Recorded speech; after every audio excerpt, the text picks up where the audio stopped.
Judge Lourdes, what can you say? In fairness, gusto ko yung talent ko. Kasi hindi lahat kaya mag-piano at kumanta ng sabay. Although may lapses dun sa piano, at least yung singing, okay, consistent. So for me, it's a yes. Si Judge Paulo. Totoo mahirap ng kumanta ng nagkabiano kasi na-experience ko na rin. Mahirap yung focus mo kasi di mo alam kung sa pagkanta o sa pagpiano. Suggestion ko lang, onti practice mo sa pagpiano kasi di ba nagkakamali ka. Pero yung voice mo, okay naman. Kaya it's a yes for me. Yes. Two yeses. Sir Runda.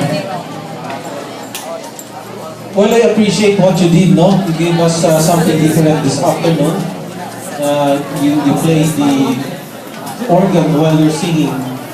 And is that organ or piano? Alright. Keyboard. Is keyboard, right? Keyboard. Marilyn,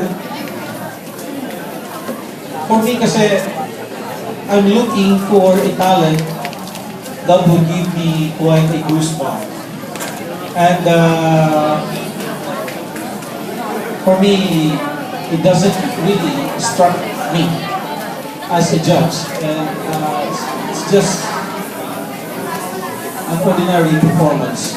But I appreciate what you did to us. We enjoyed it. My vote is no.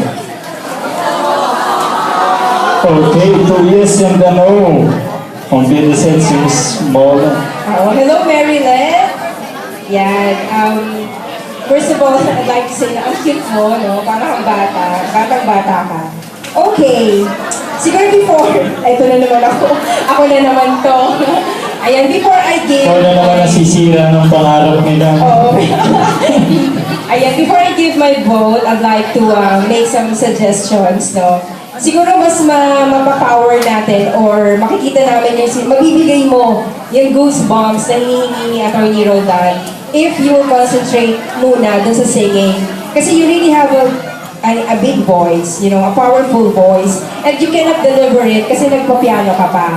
And siguro, if you will be given a chance for the second round, gawin mo yun yung suggestion namin, di ba? Ha? Ayan, sige.